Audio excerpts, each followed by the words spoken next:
Thank you, Chairman Powell, for appearing before us once again. Under the Trump administration, we have the best economy that we've had in decades. The numbers are irrefutable. We added 225,000 new jobs in January, and the unemployment rate is essentially at its lowest level in half a century.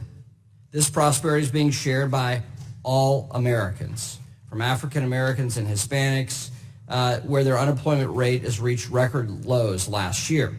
The prime age labor force participation has reached 2.2 million people that were previously out of the workforce, and not surprisingly, consumer confidence has increased dramatically since the month before the president's election. Every member of Congress should celebrate these remarkable outcomes, which have resulted from Republican leadership on pro-growth policies like tax reform and regulatory right-sizing. But sustaining our economic prosperity also hinges on the Federal Reserve having good policy. The central bank is currently undertaking a review of its monetary policy framework to determine the tools it may need in the future. Chairman Powell, I raise the concern that we have regulatory policy that is impinging upon your capacity to make proper monetary policy. And that is why I think it's important that you have a regulatory review of the limitations that those regulations can put on your broader monetary policy decisions. That includes systemic risk concerns that I have raised, as well as the open market operations, well, especially the open market operations in the repo market. I thank you for your prompt response to my questions about the repo market operations, but I'm not sure there's been a satisfactory answer to what caused the market spike in the first place, and that's troubling.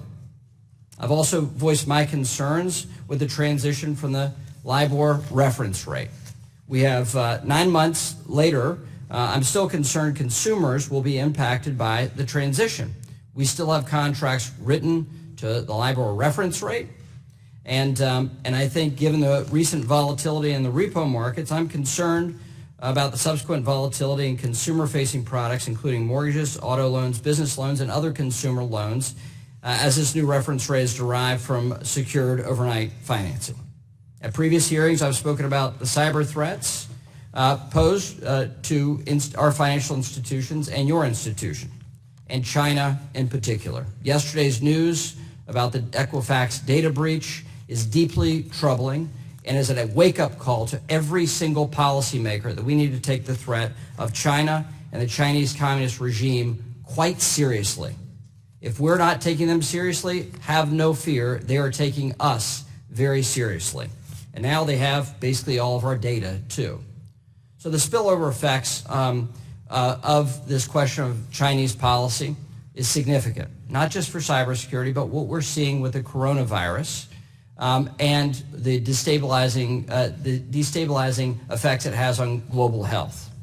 I know you're not a global health expert, but you can give us some sense of your measurement techniques in response to these economic changes that are being driven out of the coronavirus challenge in China and the spillover effects it has to its neighbors and the supply chain as well that's derived through China. The nature of China's regime may not fit neatly into the Fed's risk assessments. The Fed has acknowledged in its financial stability report that cyber risks don't fit neatly either. But the risks are real.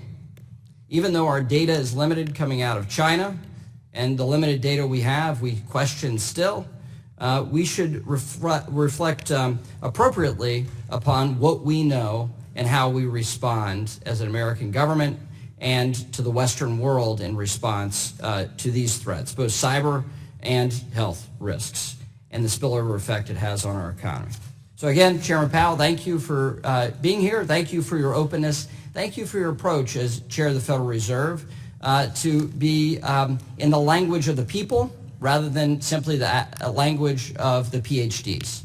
With that, I yield back.